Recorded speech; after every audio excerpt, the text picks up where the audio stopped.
हरियाणा में भारतीय जनता पार्टी को मिले स्पष्ट बहुमत और कांग्रेस की करारी हार के साथ ही अरविंद केजरीवाल की आम आदमी पार्टी का खाता भी ना खुलने जैसे चुनाव परिणाम क्या दिल्ली विधानसभा के जल्द ही होने वाले चुनाव को प्रभावित करेंगे? क्या हरियाणा में नरेंद्र मोदी का जादू चलने और भाजपा सरकार की हैट्रिक लगने के बाद दिल्ली विधानसभा में भाजपा की स्थिति मजबूत होगी या वो पहले की ही तरह कमजोर रहेगी? दिल्ली में 70 में से 62 सीट जीतने वाली आम आदमी पार्टी की हरियाणा में हुई दुर्दशा के बाद क्या दिल्ली में उसके मजबूत किले की नींव हिल सकती है? हरियाणा में अति आत्मविश्वास के साथ चुनाव मैदान में उतरी और चुनाव परिणाम वाले दिन बैंड बाजी और मिठाई की व्यवस्था करने वाली कांग्रेस कुछ सबक सीखकर क्या दिल्ली विधानसभा चुनाव में कुछ बेहतर प्रदर्शन कर पाएगी? इस तरह के सवाल इस समय चर्चाओं में हैं। साथ ही एक गंभीर सवाल यह भी उठ रहा है कि 100% गलत साबित हुए एग्जिट पोल आखिर कब तक जनता को बेवकूफ बनाते रहेंगे? नमस्कार दोस्तों, वीवीआईपी न्यूज के इस नए एपिसोड में एक बार फिर से मैं राज कौशिक आपका स्वागत करता हूं, आपको प्रणाम करता हूं। दोस्तों, महाराष्ट्र, छत्तीसगढ़ और दिल्ली के विधानसभा चुनाव जल्दी होने वाले हैं।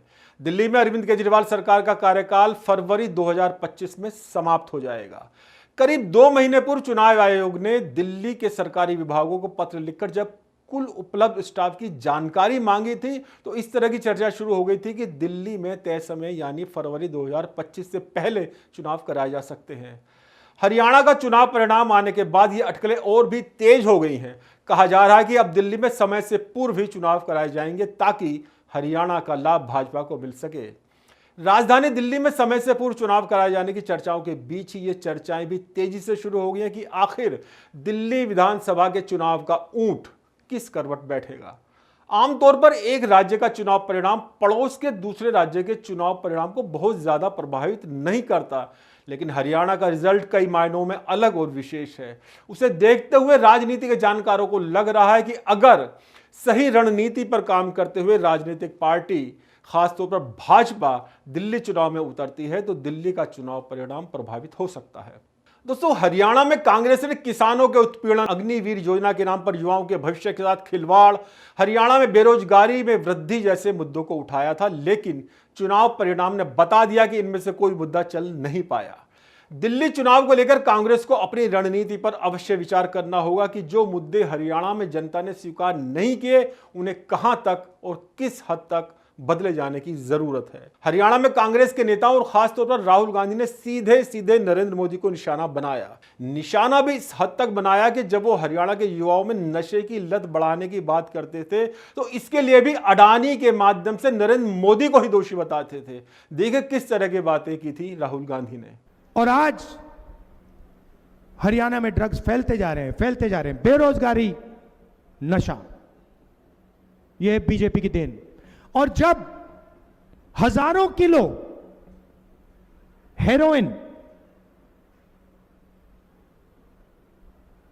जो आपके बच्चों को दिया जाएगा वो अदानी के मुद्रा पोर्ट में पकड़ा जाता है तो नरेंद्र मोदी कोई कार्रवाई नहीं करते, हमारे मीडिया के मित्र कहीं नहीं दिखाते।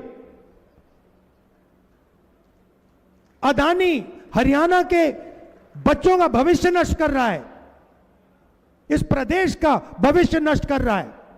हजारों किलो उसके पोर्ट में हेरोइन पकड़ा जाता है, नरेंद्र मोदी चुप रहते हैं, लंबे लंबे भाषण करते हैं, देशभक्ति के भाषण करते हैं, मगर जब उनके मित्र के पोर्ट में हेरोइन पकड़ा जाता है तो कोई कार्रवाई नहीं करते, कोई जेल नहीं जाता, भाषण में नहीं बोलते कि हां मुद्रा पोर्ट में हजारों किलो हेरोइन पकड़ा गया है, मैं कार्रवाई कर रहा हूं, मैं जेल में डाल रहा हूं। राहुल गांधी ने प्रधानमंत्री नरेंद्र मोदी पर प्रहार करते हुए यह तक कहा था कि हरियाणा सरकार को भाजपा नहीं बल्कि दलाल चला रहे हैं। सुनिए राहुल गांधी की बातों को। नरेंद्र मोदी जी ने ऐसा माहौल बना रखा है कि अगर आप 25 अरबपतियों में से हो तो हर रोज आपकी लॉटरी खुलेगी, बैंक के दरवाजे आपको खुले मिलेंगे, 16 लाख करोड़ रुपया का कर्जा माफ हो जाएगा। मगर अगर आप छोटा बिजनेस चलाते हो, अगर आप किसान हो, अगर आप मजदूर हो, बेरोजगार युवा हो, तो आपको जितनी मेहनत करनी है कर लो, उस मेहनत का आपको फल हरियाणा में नहीं मिल सकता। हरियाणा को दलाल चलाते हैं, हरियाणा को जो मेहनत करते हैं वो नहीं चलाते हैं राहुल जी। मित्रों, राहुल गांधी की इन बातों पर जनता ने यकीन नहीं किया और तीसरी बार भाजपा की सरकार बनवा दी। इसलिए मौके का लाभ उठाते हुए प्रधानमंत्री नरेंद्र मोदी ने जब जीत के बाद भाजपा कार्यकर्ताओं को संबोधित किया तो कांग्रेस की जमकर खिंचाई की। उन्होंने यहां तक कहा कि कांग्रेस दलितों, पिछड़ों और आदिवासियों से नफरत करती है, उन्हें आगे नहीं बढ़ाती, उन्हें कमजोर करके देश को कमजोर करना चाहती है। देखिए क्या बोले प्रधानमंत्री नरेंद्र मोदी।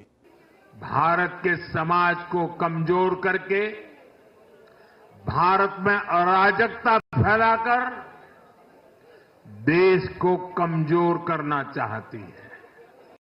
इसलिए वो अलग अलग वर्गों को भड़का ही रहे हैं, लगातार आग लगाने की कोशिश कर रहे हैं। देश ने देखा कि कैसे किसानों को भड़काने का प्रयास हुए, लेकिन हरियाणा के किसानों ने उन्हें करारा जवाब दिया कि वो देश के साथ है, वो भाजपा के साथ है। हमारे दलित, ओबीसी साथियों को भड़काने की हुई, क्या क्या प्रपंच नहीं किए गए, लेकिन इस समाज ने भी इस षड्यंत्र को पहचाना और कहा कि वो देश के साथ है, भाजपा के साथ है। दरअसल प्रधानमंत्री नरेंद्र मोदी जनता की नब्ज को पहचान गए हैं कि जिस तरह से हरियाणा में उसने राहुल गांधी की बात पर विश्वास नहीं किया है, इसी तरह दिल्ली और अन्य राज्यों में भी इन मुद्दों को लेकर जनता राहुल गांधी पर विश्वास नहीं करेगी। इसलिए उन्होंने स्वयं इन गंभीर मुद्दों को अपने भाषण का हिस्सा बनाते हुए कांग्रेस को आईना दिखाया। प्रधानमंत्री ने यह तक कहा कि भारत के खिलाफ एक अंतरराष्ट्रीय साजिश चल रही है और कांग्रेस और उसके चट्टे बट्टे इस साजिश में शामिल हैं। देखिए क्या क्या बोले हैं प्रधानमंत्री नरेंद्र मोदी। बीते कुछ समय से भारत के विरुद्ध भांति भांति के षड्यंत्र चल रहे हैं। भारत के लोकतंत्र को, भारत के अर्थतंत्र को, भारत के सामाजिक ताने बाने को कमजोर करने के लिए भांति भांति की साजिशें हो रही है, अंतर्राष्ट्रीय साजिशें हो रही है। आज मैं बहुत जिम्मेदारी के साथ मेरे प्यारे देशवासियों से कह रहा हूं कि कांग्रेस जैसी राष्ट्रीय पार्टी और उनके चट्टे बट्टे इस खेमे में शामिल है, इस खेल में शामिल है। दोस्तों, हरियाणा में कांग्रेस से एक बड़ी गलती हुई जिसके कारण उसे सत्ता की चौखट से वापस आना पड़ा। उस गलती के बारे में बताने से पहले मैं आपको दिल्ली विधानसभा की सीटों के बारे में बताना चाहता हूं। दिल्ली में पिछले 10 सालों से अरविंद केजरीवाल की आम आदमी पार्टी लगभग क्लीन स्वीप किए हुए है। 2015 में आम आदमी पार्टी ने 70 में से 67 सीट जीती थी, जबकि 2020 के विधानसभा चुनाव में आम आदमी पार्टी ने 62 सीट जीती और भाजपा के हिस्से में 8 सीट आ पाई। दिल्ली के पिछले चुनाव में कांग्रेस की स्थिति वैसी रही थी जैसे इस बार हरियाणा के चुनाव में केजरीवाल की पार्टी की रही है। 2020 के दिल्ली विधानसभा चुनाव में कांग्रेस 63 सीटों पर जमानत तक नहीं बचा पाई थी, जबकि इस बार आम आदमी पार्टी हरियाणा में 88 सीटों पर चुनाव लड़ी है, जहां वो एक भी सीट नहीं जीत पाई। अधिकांश स्थानों पर उसके प्रत्याशियों की जमानत जब्त हुई। हरियाणा विधानसभा का चुनाव नरेंद्र मोदी, राहुल गांधी और अरविंद केजरीवाल तीनों के लिए बहुत महत्वपूर्ण था। केजरीवाल के लिए इसलिए महत्वपूर्ण था क्योंकि शराब घोटाले के आरोप में कई महीने जेल में रहने के बाद जमानत पर छूटकर वो किसी राज्य के विधानसभा चुनाव में पहली बार पहुंचे थे और जनता से अपने उत्पीड़न के नाम पर उन्होंने वोट मांगे थे। नरेंद्र मोदी उनका उत्पीड़न कर रहे हैं, यह आरोप उन्होंने खुलकर लगाया था। चुनाव परिणाम ने बता दिया कि जनता ने उनके इस तरह के आरोपों को सिरे से नकार दिया है। राहुल गांधी के लिए हरियाणा का चुनाव इसलिए महत्वपूर्ण था क्योंकि नेता विपक्ष बनने के बाद यह पहला विधानसभा चुनाव था जिसमें उन्होंने खुलकर नरेंद्र मोदी को निशाने पर लिया। किसानों का उत्पीड़न, हरियाणा में बेरोजगारी व नशाखोरी, अग्निवीरों के नाम पर युवाओं के भविष्य के साथ खिलवाड़ जैसे आरोप उन्होंने मोदी पर लगाए थे और जातीय जनगणना की मांग तो वो लगातार उठा ही रहे थे। चुनाव परिणाम ने बता दिया कि जनता ने इन बातों को बहुत ज्यादा गंभीरता से नहीं लिया है। भाजपा और मोदी के लिए हरियाणा चुनाव इसलिए महत्वपूर्ण थे क्योंकि लोकसभा चुनाव के कमजोर परिणाम आने के बाद विपक्ष के लोग इस तरह के आरोप खुलकर लगा रहे थे कि नरेंद्र मोदी का जादू खत्म हो गया है। चुनाव परिणाम ने बता दिया है कि नरेंद्र मोदी का जादू मतदाताओं पर अभी भी बरकरार है और नरेंद्र मोदी के खिलाफ कही जाने वाली बातों को जनता अभी भी गंभीरता से नहीं ले रही है। दोस्तों, भाजपा के लिए यह चुनाव इस लिहाज से भी महत्वपूर्ण था क्योंकि लोकसभा चुनाव के कमजोर नतीजे के बाद माना जा रहा था कि संघ के लोगों की उदासीनता के कारण ऐसा हुआ है। हरियाणा ने बता दिया है कि इस बार संघ के लोगों ने भी खुलकर भाजपा का साथ दिया है। यही ट्रेंड अगर दिल्ली में भी चला तो भाजपा को लाभ मिलने की उम्मीद की जा सकती है। राजधानी दिल्ली में आम आदमी पार्टी की सरकार से पहले लंबे समय तक भारतीय जनता पार्टी और कांग्रेस की सरकारों का दौर रहा है, यानी भाजपा और कांग्रेस दोनों ही दिल्ली की जनता के लिए अछूत नहीं है।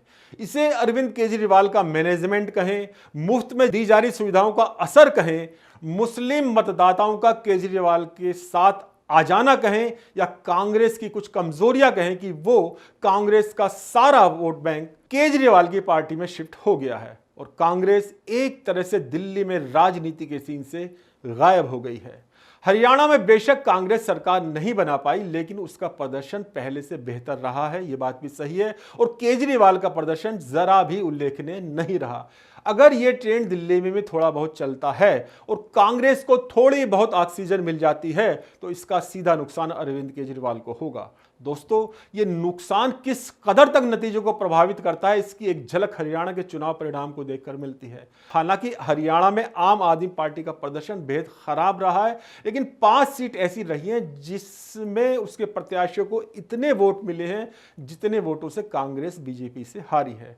अगर वहां आम आदमी पार्टी और कांग्रेस मिलकर चुनाव लड़ रहे होते या आम आदमी पार्टी अपने प्रत्याशी खड़े नहीं करती तो कांग्रेस को 5 सीटों पर लाभ हो सकता था। हरियाणा की इन 5 सीटों की तरह अगर दिल्ली में कुछ सीटों पर कांग्रेस को ऑक्सीजन मिल जाती है और उसके प्रत्याशी अच्छे वोट ले जाते हैं तो आम आदमी पार्टी का नुकसान और भाजपा का लाभ हो सकता है। मित्रों, दिल्ली विधानसभा चुनाव में कांग्रेस को कुछ ऑक्सीजन मिलने की उम्मीद तो है लेकिन जो गलतियां कांग्रेस ने हरियाणा में की हैं अगर दिल्ली में भी की तो पार्टी का नुकसान और ज्यादा होना तय है। हरियाणा में कांग्रेस की 3 बड़ी गलती में से एक के बारे में आपको बता चुका हूं। चुनावी कैंपेन में राहुल गांधी ने जिस तरह से नरेंद्र मोदी को लेकर बहुत सी खराब बातें की, उन बातों ने कांग्रेस के अंदर जोश भरा हो या ना भरा हो लेकिन उदास और मायूस भाजपा समर्थकों को घर से बाहर निकलने के लिए अवश्य ही मजबूर कर दिया। हरियाणा में कांग्रेस की दूसरी बड़ी गलती यह रही कि वहां जाट नेता भूपेंद्र सिंह हुड्डा को मुख्यमंत्री के तौर पर पेश कर दिया गया और दलित नेता शैलजा कुमारी को चुनाव तक नहीं लड़ने दिया गया। जाट नेता भूपेंद्र सिंह हुड्डा ही कांग्रेस के मुख्यमंत्री होंगे। जब यह संदेश गैर जाट बिरादरी के मतदाताओं में पहुंचा तो वो हुड्डा और कांग्रेस के खिलाफ और भाजपा के समर्थन में लामबंद हो गए। हरियाणा में कांग्रेस ने चुनावी कैंपेन की शुरुआत तो पूरे दमखम के साथ की थी मगर धीरे धीरे पार्टी का अंतर्कलह खुलकर लोगों के सामने आ गया। एक तरफ पार्टी के वरिष्ठ नेता और प्रदेश के पूर्व मुख्यमंत्री भूपेंद्र सिंह हुड्डा का खेमा था तो दूसरी तरफ दलीय नेता कांग्रेस सांसद कुमारी सैलजा थी। हुड्डा और सैलजा के बीच का घमासान कहीं ना कहीं पार्टी के खिलाफ गया। इस चुनाव से कांग्रेस को केवल हार ही नहीं मिली, उसे 2 और मोर्चों पर भी झटका लगा है। हरियाणा में चुनाव परिणाम आने से ठीक 2 दिन पहले से ही दिल्ली में कुमारी सैलजा और भूपेंद्र सिंह हुड्डा दोनों डेरा डाले बैठे थे। दोनों में से कोई भी चुनाव नतीजों के साथ सीएम पद को लेकर अपनी दावेदारी ठोकने में देर करने के मूड में नहीं था। हालांकि हरियाणा की जनता ने जैसा फैसला सुनाया उससे स्पष्ट हो गया कांग्रेस पार्टी अपनी गलतियों से हारी है। पार्टी के अंदर ही लड़ाई ने उसे 5 साल के लिए फिर सत्ता से दूर कर दिया। कांग्रेस पार्टी के भीतर जिसकी नाराजगी की चर्चा सबसे ज्यादा रही वो है सांसद कुमारी सैलजा, जिनका खेमा अलग ही अंदाज में इस चुनाव के दौरान नजर आया। कुमारी सैलजा खुद ही लंबे समय तक पार्टी के चुनाव प्रचार से दूर रहीं और शामिल हुई भी तो एकदम बेमन से, जिसका परिणाम चुनाव नतीजों में साफ साफ उभर कर आया है। सैलजा का चुनाव प्रचार से दूर रहना दलित मतों के विभाजन का कारण बना। हरियाणा चुनाव में टिकट बंटवारे के दौरान हुड्डा की जमकर चली। कुमारी सैलजा की बात को नहीं मानने से पार्टी के दलित वोट बैंक में नाराजगी रही। इस चुनाव में दलित वोटों का कांग्रेस से छटकना पार्टी के लिए बड़ी चुनौती है। ऐसा इसलिए क्योंकि लोकसभा चुनाव में दलित वोट कांग्रेस के साथ आया था। अब जिस तरह से ये खेमा अलग अंदाज में नजर आया है, वो दिल्ली के चुनाव में पार्टी की मुश्किलें बढ़ा सकता है। दलित मतदाताओं की कांग्रेस के प्रति उदासी के साथ साथ हरियाणा का चुनाव परिणाम कांग्रेस के लिए एक और चुनौती लेकर आया है। हरियाणा चुनाव में जिस तरह से कांग्रेस को शिकस्त मिली है, वो इंडिया गठबंधन की अन्य पार्टियों में उसके बढ़ते दबदबे को प्रभावित करेगा। दिल्ली में कांग्रेस और आम आदमी पार्टी एक दूसरे के खिलाफ लड़ेंगे, लेकिन महाराष्ट्र और झारखंड के चुनाव में कांग्रेस को अपने सहयोगी पार्टियों से सीट शेयरिंग फार्मूला तय करना है। जिस तरह से लोकसभा चुनाव नतीजों में कांग्रेस ने अच्छा प्रदर्शन किया था, उससे विपक्षी इंडिया गठबंधन में उसकी पकड़ मजबूत हुई थी। अगर पार्टी हरियाणा में अच्छा प्रदर्शन करते हुए सत्ता में काबिज होती तो अन्य राज्यों में भी वो सहयोगी पार्टियों पर दबाव बना सकती थी, लेकिन जिस तरह से उसे हार का सामना करना पड़ा है, उससे कांग्रेस की स्थिति कहीं ना कहीं कमजोर हुई है। खास बात यह है कि इसका इशारा मिलने भी लगा है। हरियाणा चुनाव के नतीजों पर शिवसेना उद्धव ठाकरे की सांसद प्रियंका चतुर्वेदी ने रिएक्ट करते हुए कहा है कि कांग्रेस पार्टी को अपनी रणनीति पर विचार करने की जरूरत है। जहां भी बीजेपी से सीधी लड़ाई होती है, वहां कांग्रेस पार्टी कमजोर हो जाती है। आइए सुनते हैं क्या बोली है प्रियंका चतुर्वेदी। इतनी एंटी इनकम्बेंसी के बावजूद भी भारतीय जनता पार्टी अगर सरकार बना रही है, तो मैं सबसे पहले भारतीय जनता पार्टी को बधाई देना चाहूँगी कि उन्होंने ये कैंपेन अच्छे से लड़ा, जनता का विश्वास जीता हरियाणा में। डिस्पाइट एंगर वोट भी उन्हीं को गए, यानी विश्वास बनाए रखा कि बीजेपी में विश्वास बनाए रखा है। और कहीं ना कहीं कांग्रेस पार्टी को भी अपनी रणनीति देखनी पड़ेगी कि जैसे डायरेक्ट फाइट होती है बीजेपी के साथ, कांग्रेस कहीं ना कहीं कमज़ोर पड़ जाती है। दिल्ली के अलावा अन्य स्थानों पर इंडिया गठबंधन में शामिल आम आदमी पार्टी के संयोजक अरविंद केजरीवाल ने भी हरियाणा नतीजों पर कांग्रेस पर इशारों में तगड़ा वार किया है। उन्होंने कहा कि हरियाणा में चुनाव रिजल्ट का सबसे बड़ा सबक यही है कि किसी भी चुनाव में कभी भी अति आत्मविश्वासी नहीं होना चाहिए। किसी चुनाव को हल्के में नहीं लेना चाहिए। हर चुनाव और हर सीट मुश्किल होती है। आइए सुनते हैं क्या बोले हैं अरविंद केजरीवाल। पहली चीज तो किसी भी चुनाव को हल्के में नहीं लेना चाहिए। अभी तो पता नहीं नतीजे क्या हैं, लेकिन आज के चुनाव से सबसे बड़ी सबक यही है कि ओवर कॉन्फिडेंस मत करना। कभी भी किसी भी चुनाव को हल्के में नहीं लेना चाहिए। हर चुनाव कठिन होता है, हर चुनाव में हर सीट कठिन होती है, मेहनत करनी है। मित्रों, केजरीवाल का यह बयान कहीं ना कहीं कांग्रेस के पक्ष में दिखे माहौल और फिर नतीजों में लगे जोर के झटके की ओर इशारा करता है। साथ ही उनकी आम आदमी पार्टी के साथ तालमेल न करने को लेकर भी कांग्रेस पर यह कटाक्ष है। तो मित्रों, ये बताते हुए आपसे विदा लेता हूं कि हरियाणा के चुनाव परिणाम ने दिल्ली विधानसभा चुनाव के लिए एक नई बिसात तो बिछा ही दी है। भाजपा, कांग्रेस और आम आदमी पार्टी सोच समझकर रणनीति तैयार कर दिल्ली विधानसभा चुनाव में अगर उतरती हैं तो उनकी तैयारी, उनकी रणनीति और उनकी क्षमता के हिसाब से लाभ हानि देखने को मिल सकती है। खासतौर पर भारतीय जनता पार्टी और कांग्रेस हरियाणा चुनाव से कुछ सीखते हुए सही तरह से जाल फेंकती हैं तो इस बार अरविंद केजरीवाल की आम आदमी पार्टी के फंसने की संभावना बन सकती है। तो आज के एपिसोड में बस इतना ही। जल्द मिलेंगे एक नए विषय के साथ। यह एपिसोड आपको कैसा लगा कमेंट बॉक्स में जरूर लिखें और सब्सक्राइब करना बिल्कुल ना भूलिएगा। VVIP न्यूज़, नमस्कार।